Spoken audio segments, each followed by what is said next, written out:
He was just asking for a dab. He was just giving me all these things.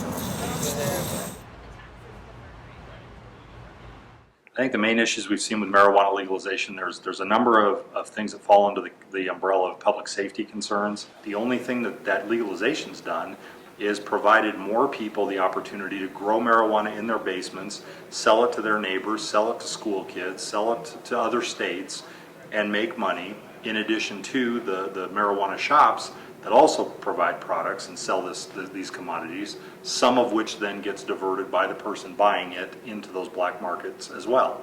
So that there's been no positive impact from that. Our youth use it at a much higher level than nationally.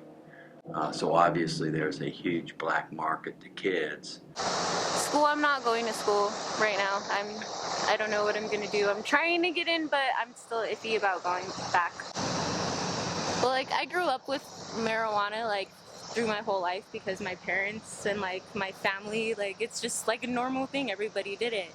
I wasn't bad. I would do good in school. Like, I would go to school, but having the stuff on me and, like, it just gave me a reason to get caught and, like, get a ticket. Edibles have been a tougher entity to deal with than I think we originally anticipated, that particularly the delayed effects of edibles, and so people tend to overdose more on edibles than they do on something where they get intoxicated right away. They end up being reported to our poison center.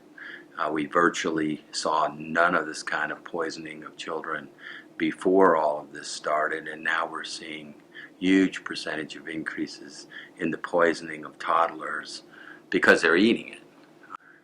We've seen a huge influx of people moving here to get involved in this industry. Often a lot of them are young, they can't work in this industry, and they end up homeless on our streets.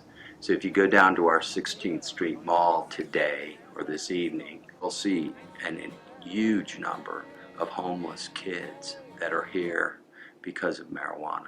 I was told by a lot of people that Denver was beautiful, and I love marijuana. It's the only thing that keeps me off of methamphetamines. It keeps me happy, it keeps me going to sleep, eating, everything like that. Like with that, I can joke around all day long and not think about any other drug or anything like that. Hell yeah.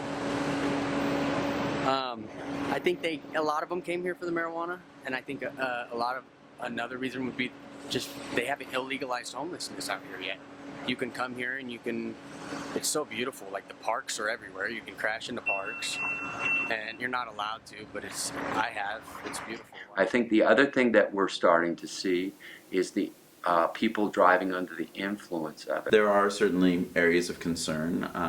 We are still trying to get good data on DUIDs and driving while high and making sure that the streets are as safe as they have been. There's definitely been a statistically significant increase in hospitalizations related to marijuana.